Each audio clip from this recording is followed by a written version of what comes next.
warehouse.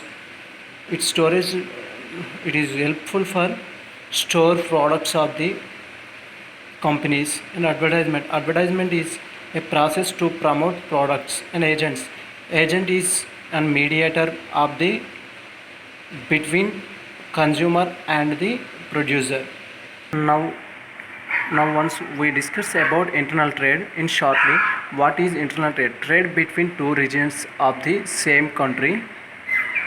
For example, Telangana and Andhra Pradesh, exchange of goods and service between two places.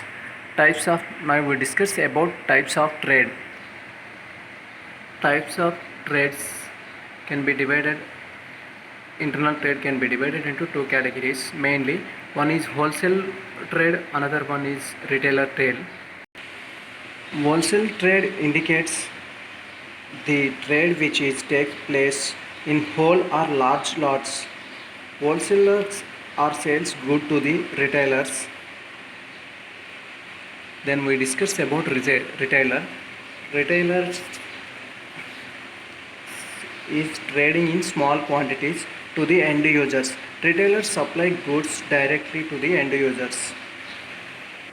Now we discuss about external trade. External trade is a trade between two countries or out of country. Trade between two countries, for example India to Japan. Then we discuss about types of external trade.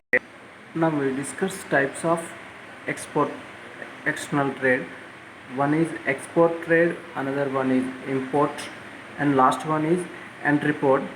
The export trade is a trade selling goods selling goods to the another country.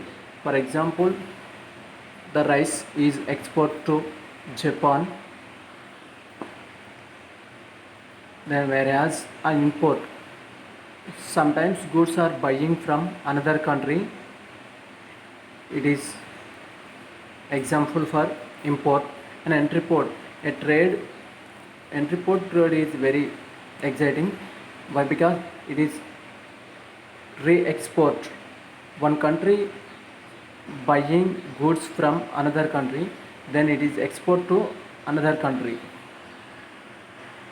Now this is full description about what is commerce and its classification. Next class we will discuss about what is accounting.